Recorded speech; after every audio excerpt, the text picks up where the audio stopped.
ekranınıza çıxış edirsiniz. Mən Məmməd Oğlu və mənim dəyərli həmkarım Nizat İsmailov. İstəyirəm ki, dərsin gedişi haqqında Nizat müəllim bizə məlumat versin. Daha sonra isə biz suallara və onların icrasına keçək. Buyurun, mənim söz sizin. Hoş gəlmişsiniz, dəyərli müəllimlərimiz, dəyərli dinləyicilərimiz, eyni zamanda bizim əziz şagirdlərimiz. Bugün biz Azərbaycan tarixindən çox önəmli və yadda qalan, eyni zamanda fəxarət hissi ilə andığımız vətənizm mövzusunda bir açıq dərs hazırlamışıq. Həmin açıq dərs, buyurun, xoş gəlmişsiniz. Həmin açıq dərsimizin mövzusu sırf vətənizmi özündə əks etdirir və açıq dərslər düşən suallar interaktivdir. Sırf şagirdlərin cavabını və eyni zamanda davranışından tutmuş suallara cavablandırılması əks etdirir. Buna görə də biz başlayırıq nəyə? Təlimata. Buyurun, biz bugün informatika və tarix fənlərinin blok imtahandayıq. Burada həm bizə tarix biliklərimiz lazım olacaq, həm informatika biliklərimiz lazım olacaq və biz bunların icra məmnuniyyə birlikdə inteqrasiyalı formada sizə nümayiş etdirməyə çalışacağıq. Diqqət, yarışın qaydaları. Sizin hər sual üçün 3 dəqiqə vaxtınız olacaq. Bu 3 dəqiqənin tamamında siz əlinizdə olan kartlarda cavabı yazıb təqdim eləməlisiniz. Əgər komanda daxilində cavaba dair mübahisə varsa, doğru cavabı komandanın kapitanı seçəcək. Buraya qədər hər halda hər şey aydın, düzdürmü? Sizin suala verdiyiniz cavaba uyğun olaraq bal alacaqsınız. Biz Nizat müəllimə belə məsləhətləşdik ki, bütün suallara eyni balı verək, çünki onlar bənzər səviyyəli suallardır və qarşılıq yaranmasın. Əgər siz suala tamamilə düz cavab verirsinizsə, bu zaman 10 bal alırsınız. Amma yox, həmin cavabınız düzdürsə, amma şifrəyə uyğun gəlmirsə, yəni alternativ bir cavabdırsa, yarı bal, yəni 5 bal alırsınız. Yox, siz cavaba sadəcə yaxın bir cavab vermişsinizsə, 3 bal alırsınız. Yox, verdiyiniz cavab ya yoxdursa, ya da ümumiyyətlə cavabın əlaqəsi yoxdursa, bu zaman isə 0 balla qiymətləndirirsiniz. Mən hər şey dedim, qaydalara dair. Bəli, artıq bir Nizat müəllimə sözü veririk və o sizə ilk sualı təqdim edir. Diqqətiniz ekranda. 3 dəqiqə vaxtınızsa getirir. Diqqətimizdir, diqqət yayınlıqlı olmasın. Bu sizin keçdiyiniz mövzulardır, sizə tanış olan mövzulardır. Lakin siyasa şirifindən istifadə edəcəksiniz. Birinci sualımızda deyir, vətənimizin azadlığı uğrunda döyüşlərə qırmızı bayraqlarla yol alanlar kimlərdir? Vətənimizin azadlığı uğrunda döyüşlərə qırmızı bayraqlarla yol alanlar kimlər idi? Sualın daxilində, burada gördüyünüz şəkildə süni intellekt vasitəsilə hazırlanmış şəkildir. Tamamilə suala uyğun hazırlanıb. Hər şəklin detayında bir ipucu var. Bu ipucuları sizə sualı tapmağa kömək edəcək. Burada cavabın Sezar şifri ilə kodlaşdırılmış şəkildə görürsünüz. Bu şifrini açmalısınız. Və diqqət yetirsəz görərsiniz ki, bu açıq şifrədir və K-nın öz qiyməti artıq sizə verilir. K 5-dir. Deməli, siz 5K şifri ilə sualı şifrləndirərək, şifrəsini açaraq cavabı tapmalısınız. Və diqqət. Vaxtınız azalır artıq. Vaxtınıza qalır 2 dəqiqə. Komandamızdan biri Səfəvlər komandasıdır. Qədim Azərbaycan və Azərbaycan Xalq Cümhuriyyəti komandası. Sizin cavablarınızı da təqdim edəməlisiniz. Vaxtınıza qalır artıq cəmi 1 dəqiqə. Olsaq görərik ki, sualda bizə müəyyən ipucular verilir. Biz Babək filminə baxmışıq və fikir versək, buradakı insanların geyimi məhz həmin o şəxslərin geyiminə bənzəyir. Və bizə o deyilən qırmızı bayraq burada göstərilir. Və biz qaydədən 5 olduğunu bilirik, çünki bu açıq şifrədir. Əgər biz bütün hərflərdən 5-5 dala qayıtsaq, məsələn, G hərfini tapırıq, G hərfini tapdım, 5 dənə dala qayıram, 1, 2, 3, 4, 5. X hərfinə gəlir. Əgər biz belə bütün hərflərdən 5-5 dala qayıtsaq, cavabın həmin o Babəkin rəhbərliyində olduğu Xürrəmlər hərəkatı olduğunu açıq şəkildə görə bilərdik. Cavaba tamamilə düz cavab verənlər var, bir də qismən düz cavab verənlər var. Və biz onları inşallah qiymətləndirəcəyik sizlərlə. Qiymətləndirmə lövhəsinə keçirik. Deməli, bizim AXC komandamız mavi rəngli komandadır. AXC komandamıza neçə bal verilməli? Azərbaycan Xalq Cümhuriyyəti komandası təəssüf ki, bir balaca az balla dəyərləndiriləcək, 3 bal. 3 bal. Niyə? Çünki onların cavabı Babəkdir, amma əslində biz prosesi soruşuruq, hərəkatı soruşuruq. Biz şəxsin adını soruşmuruq. Ona qalsa olan başqa bir lideri də var, müəllim onu bizdən yaxşı bilir. Bəli, Cavidanla demək olar. Cavidan da var, ona görə biz bunu tam düz cavab əldə edə bilərik. 3 balla qiymətləndirdik. Qədim Azərbaycan komandası suala tamamilə Azərbaycan bəli, düzgün cavab veribdi tamamilə. Səbəblər və 10 balını da alıb, səbəblər də tamamilə düz cavab verib, onlar da 10 balını alırlar. Və hal-hazırda hesab burada sizin üçün görsənir. Diqqət, növbəti sual oynanılıb, növbəti sualı mən səsləndirəcəm. hamının diqqəti burada. Uşaqlar, növbəti sualımız çox maraqlı. Bir şey deyim ki, bu sualda daha sizə K bəlli olmayacaq. Yəni siz K-nı özünüz tapmaq məcburiyyətindəsiniz və bu zaman artıq siz tarix biliklərinizə daha çox arxain olmalısınız və bizim şifrə qırma metodlarımıza arxain olmalısınız. Sualın şərti isə belədir. Səlcuqlar Oğuzların hansı boyuna mənsub idi? Suala dair ipuçları tamamilə ekrandadır. Hər şey burada var. Siz sadəcə ipuçları tapmalısınız və sizə təqdim edilməlisiniz. Vaxtınız isə getdi. Buyurun, mənim ipuçlarına deyəcəm. Demək, dəyərli şagirdlər, diqqət edin zəhmət olmasa, bax sizə təqdim olunmuş şəkilə baxırsınız. Həmin şəkildə qarşıda duran sərkərdə, dövlət başçısı, rəhbər Səlcuqlar dövlətinin nəyin bayrağını, tamğasını özündə əks etdirir. Şəkilin sağ və sol cinahlarında gördüyü üçün burada da Oğuzların qayı boyudur, digər boylar da hansı ki, onlar da türk dövlətləri yaradıblar, yuxarı siniflərdən daha dərindən öyrənəcəksiniz. Bunlar haqqında məlumat verir və biz dərslərimizdə də keçmişik, siz bunu Sezar şrifti ilə və hər komandanın üçünə də alqış gəlir, doğru cavab verir. Doğru cavab verir. Gəl özümüzü alqışlayaq. Məzmunun kənarında bir neçə söz demək istəyirəm. Uşaqlar, həmin dövrdə müəllimimizdən daha yaxşıdır. Səlcuq bəyadında bir şəxs həmin bu türk boylarını bir araya yığır. Onları vahid bir bayraq altında, yəni Səlcuqlu bayraq altında birləşdirir və beləliklə o Səlcuq dövlətinin deyilmiş olacaqsa təməlini qoymuş olur. İndi isə sualı təqdim edirik. Qınıq boyu. Doğru cavab qınıq boyu olmaq. Bir məlumat. İndi bütün əgər hamı doğru cavab veribsə, biz əlbəttə ki, onların maksimal balı olan 10 balla qiymətləndirməliyik. Ona görə biz hər bir komandaya maksimal balı yazırıq. Cümhuriyyət komandası 10 bal, Qədim Azərbaycan 10 bal, Səfəvilər dövləti. Səbəblər dövləti də 10 bal. Son ehtiyat düyməmizdə basıb, bu proses geçilir. Uşaqlar, diqqətli olurum. Növbəti sual oynanır. Sualı sizə səsləndirəcək Nizat müəllim. Hamının diqqəti burada. Buyurun, sual. Demək, suala diqqət edin. Sual haqqında da biz mövzularımızda da mənimsəmişik. Amma diqqətli olun, sizdən nə soruşur? Deyir, Avropa ilə əlaqə saxlamağa cəhd edən hansı dövlətin nümayəndəsidir?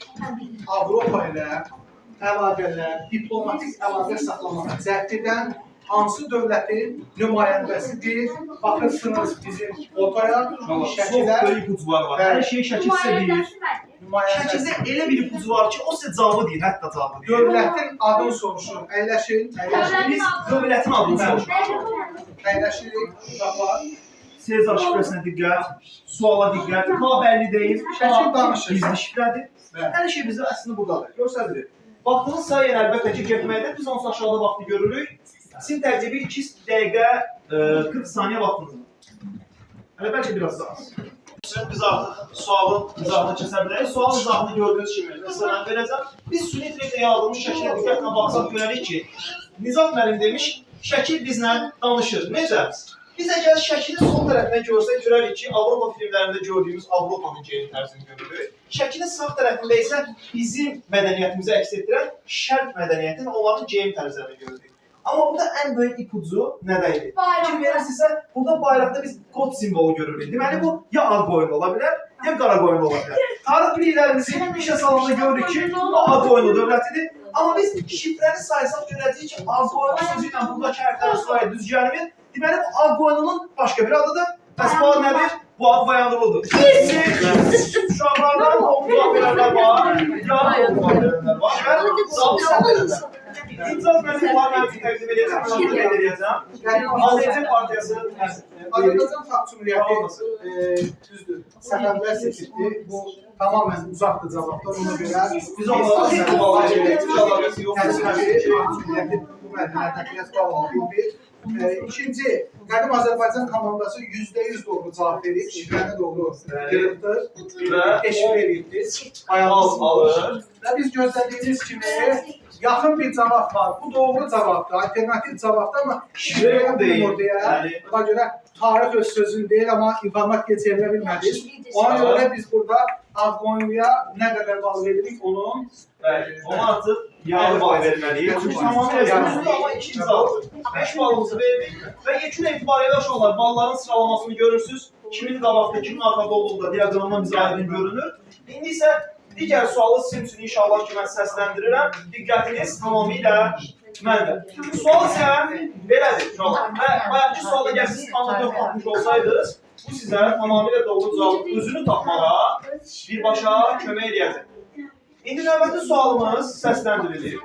Sədaqət rəmzi hesab edilən abidəmiz Azərbaycan Respublikasının hansı şəhərində səsləndirilir? Uşaqlar, hansı, daha doğrusu bölgəsində yerləşir, yəni hansı şəhərində yerləşir? Diqqətli olsa görərik ki, sualın cavabı elə şəkildir, uşaqlar. Hətta bu qədər asan sual olmamışdır. Bizim aramızda bəlkə də orada olan adamlar var, yəni şəhərin adını yazmalıyıq. Bəlkə də elə həmin o yerdə olan insanlarımız var, çox ipucular var, hər şey buradadır yəni. Buna baxdıq. Bu Azərbaycanın ən qədim şəhəridir uşaqlar. Bu cümlənin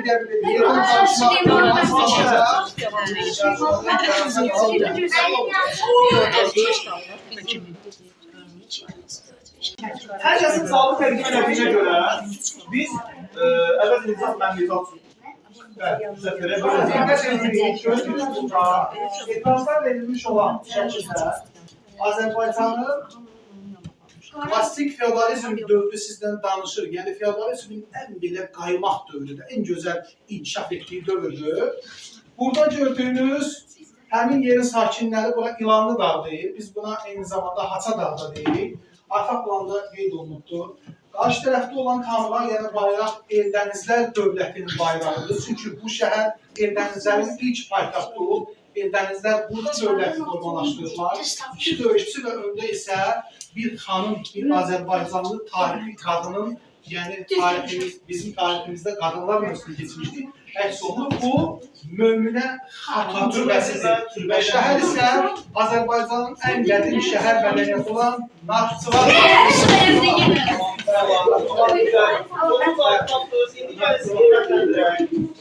Biz atletik komandasına sual veririk. 10 bal veririk. Atletik komandasına olacaq. Çünki bəşər cavaba gediblər, 2 bal verilir.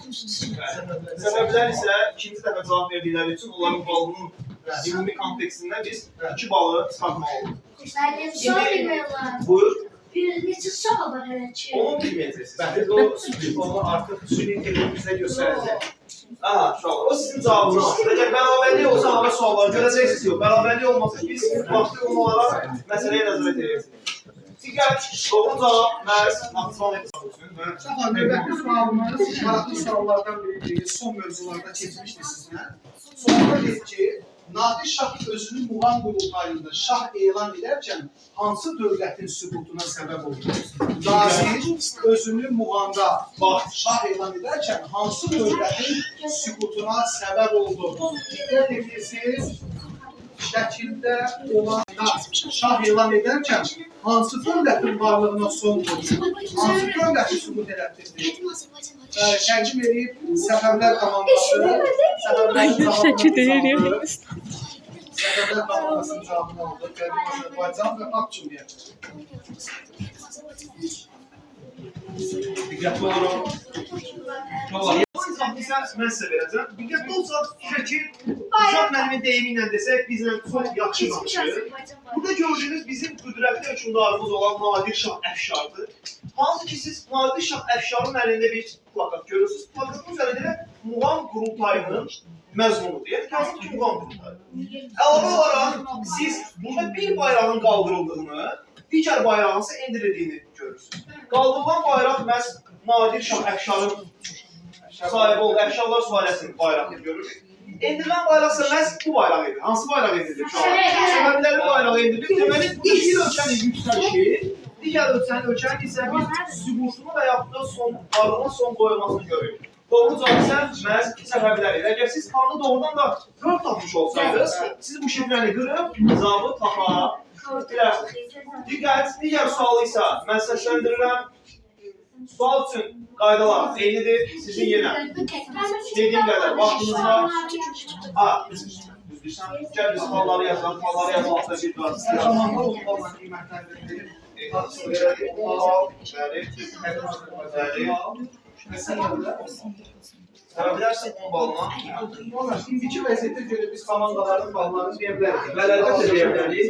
Qədim Azərbaycan komandasının həsrsiz deməyək, amma yaxşı bir üstünlüyü var. Bu üstünlük 50 balla, 7 bal fərqi ilə üstünlükdadır. ATC komandası ikinci komandadan 10 bal geri qalır. Belə. Hal-hazırda tablo belədir, amma biz hələ heç nə eləmirik. Sonu deyil, bir əməli bizim xeyli bir sualımız var. Diqqət uşaqlar, bu çox vacib məqamdır. Azərbaycan siyasətinin də təməlini daşıyan əsas punktlardan biridir. Bizim müstəqilliyimizin bir bünövrəsi bəlkə də biz bunu hesab edə bilərik sual. İlkin sualın icazı buyurun, sualı demək, sualına vermək. İzahla, buyurun. Ərəb sərkərdələrinə vergi məsələsində artıq yox deyən, yəni ərəblərə artıq vergi verməkdən boyun qaçırdan hökmdarımız hansı feodal dövlətin nümayəndəsi idi? Söhbət kimdən gedir? Hansı feodal dövləti? Dövlət. Yəni hansı dövlətdən gedir söhbət? Bunu tapın. Diqqətli olun. Yenə şəkildə çox məqamı görəcəksiniz. Sizin vaxtınıza 2 dəqiqəyə yarıma yaxın qalır. Tamam, Hamı təqdim edir. artıq baxır ki, 3 komandanın 3-ü də cavabı təqdim edir ki, biz keçirik izah hissəsindən uşaqlar. İzah sözü söz verin, izah verin. Buyurun. Mən təşəkkür edirəm. Demək baxırsınız, bu da uşaqlar Azərbaycanın erkən orta əsrlər tarixindən danışır. Yəni orta əsrlərimiz başlayıbdır. Azərbaycanda bir neçə feodal dövlətlər var. Həmin feodal dövlətlərdən biri görürsünüz ki, əvvəllər sol tərəfə baxanda burada deməli Ərəb xilafətinin hansı ki geyimli olan sərkərdəsi və səlahiyyətli şəxsi var. Sağ tərəfdə isə Azərbaycan döyüşçüsüdür. Sərkərdə və dövlət başçısı qarşılaşıb orada. O Yusif Sacoğlu'dur. Yusif Sacoğlu bir növ görürsünüz deyir ki artıq bu sənəti də artıq o sırıqdır, bədən düşür. Artıq biz sizə xərac verməyəcəyik. Biz sizdən asılı deyilik. Biz Azərbaycanın ilk etnik feodal dövlətini yaratmışıq. Yəni Türk dövlətini yaratmış bu. Dövlətin adı uşaqlar, adı Sacilər də seçə bilərsiniz, Sacoğlu da seçə bilərsiniz. Çünki 5-ci sinifə görə elədir. Bəli, Sacilər olacaq. İndi uşaqlar, bir məsələ var. Sacilər sözündə kəlmələrin sayını tapsaq, Sa-ci-lər. Neçəyə hərf aldıq? 7 hərf aldıq. İndi bizim kodumuza baxın. 2, 4, 6 və 7. Hadi digər cavab neydi mənim? Sacoğlu. Sacoğlu. Burada nə qədərdir bəs? 7 Sacoğlu keçir. Çünki 5-ci sinif ədəbiyyatına biz əsaslansa şagirdlərimizə burada biz Sacoğlu yazmış cavablar hamısını düz götürəcəyik. Çünki 5-ci sinifdə Sacoğlu bilir. İnşallah. Gəlin doğru cavabı qeyd edək. Mənim Yazılmışı istəyən komandalar Oradan da kanun bəyanı 2 tapmış olsaydı, sən də K sizə doğru cavab tapmağa kömək edəcək. Növbəti sual isə belədir. Sualda geniş ipucular var, amma sual bizə təqdim edəcək. Əlbəttə ki, izah mənim. Buyurun. Demək uşaqlar, bu sualın özü də o qədər də çətin sual deyil, amma biz diqqətli olmalıyıq. Bu sual Azərbaycanın böyük tarixinin tərkib hissəsindən düşübdür və təbii ki, sualda deyir ki, Şah 1. İsmailin ilk və son məğlubiyyəti hansı döyüşdə oldu? Şah 1. İsmailin döyüş istəyirik. ilk və son məğlubiyyəti hansı döyüşdə oldu? Haqqımız getdi. Döyüşün adını Sezar şifrəsi ilə biz qapaz edirik. Şəkil. Gözəl şeylərdir. Bir baxın şəkillər. Gör şəkil nədir? Şəkil həm ədəbiyyatdan danışır. Bəli, həm də tarixdən danışır. Ədəbiyyatda çox böyük yalnız döyüşün adı. Döyüşün adı. Hansı döyüşdür bu döyüş? Və kimdən asılı başlayıb bu biz danışacaqsınız? Siz bizə döyüşün adı deməlisiniz. Bu hansı döyüşdür? Bəlkə bu son sualımız. Bilmək olmaz, məncə diqqətli olmaq lazımdır. Bilmək olmaz, bəlkə də yox, bəlkə də hə. Və o dövrün hansı əsrin dövrü? Bir dəfə cavab verin. Sualda keyifləri söz məclisi yeri olsa diqqət edərdim və bu dövrə en azından başa düşər ki, bu hansı dövrdür, hansı dövr ola bilər axı bu? Yəni, nə qədər keçmiş, neçənci əsrdir, hansı əsrdir? Mən axı keyiflər mənə nəsə deyir. Cavabını deyim ki, dəyişdirmək üçün 2 bal çıxaraq cavabı dəyişdirə bilərsiniz. Əgər cavabı təqdim edən varsa. Xalq Cümhuriyyət komandası cavabı təqdim edənlik eləyib, Xalq Cümhuriyyət. Bizim Yusif Gilen komandası haqqında təqdim var. Gilen komandası təqdim edildilər cavabı. Və onların cavabı Səfərlər qalıb. Səfərlər öz bayrağının damğası ilə yaşıl kürsüz kağızla qiymətləndirirsiniz. Öz dövlətinizin adını daşıyırsınız. Demək ki, İmtihan mənim sualının səviyyəsindən bağlı Sualar, diqqətli olsanız bu çox böyük ədəbiyyat nümunəsidir. Hansı ki o bizə sülh göyərçini adı ilə tanınan məsələyə də bizə bənzədir. Onun başqa bir əfsanəsi də var. Siz fikir versəniz, burada bir şəxs qılıncı ilə topu kəsir. Burada baş verən hadisə budur ki, Şah İsmayıl bir ölkə ilə döyüşlədir, bu Osmanlı dövlətidir. Osmanlı dövlətinin həmin dövr hökmdarı Sultan Səlimdir və Şah İsmayıl o döyüşlərdən birində bilirsiniz, bir tərəfdə top atırlar, Osmanlı tərəfdə toplar var idi, amma Şah İsmayıl tərəfdə bu yox idi və Şah İsmayıl o qəzəblə topa elə vurur ki, əlindəki qılıncından, əfsanəyə görə həmin top kəsilir.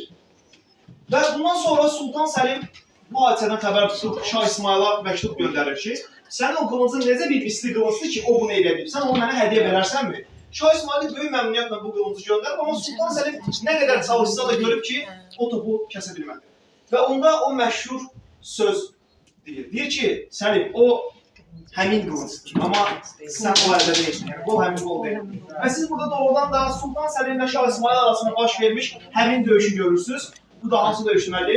Bizim məşhur Çaldıran döyüşü. İki dövüşlər arasında baş vermişdir.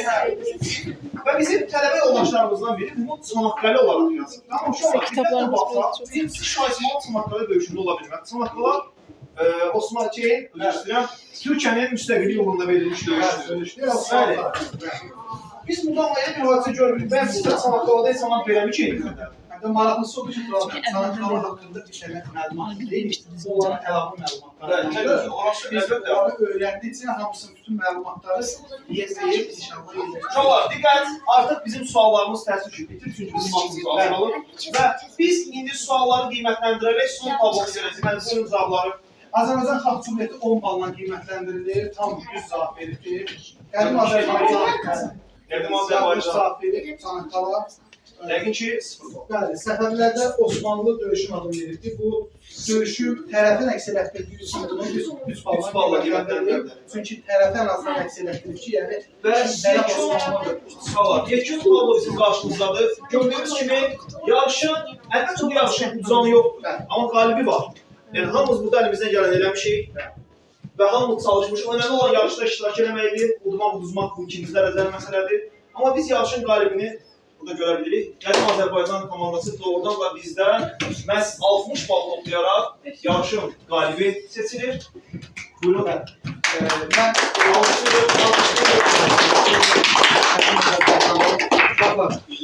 hər birinizin komanda seçimində özünüz bilirsiniz ki, çox məsuliyyətli bir adlardır. Azərbaycanın həqiqətən də şərəf özündə əksəriyyətdir. Və Tural məndə məlumat verilir. Baxırsınız nəticələrə 3, 56 və 60.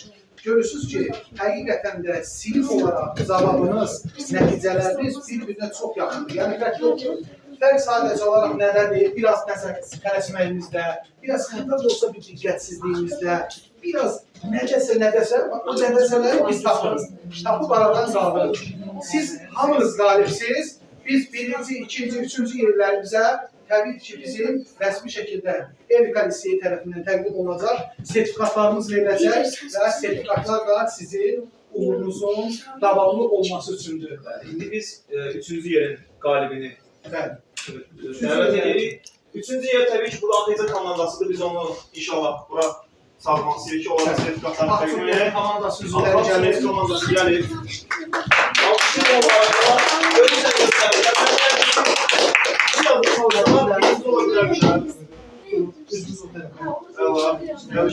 Mən ötən illərdə bir balaca məsləhətləşir, amma indi maşallah özləri eləyirlər. Heç yetişmədə ehtiyacları yoxdur və o biri müəllimlərə biz tövsiyə eləyən Seyid xanım.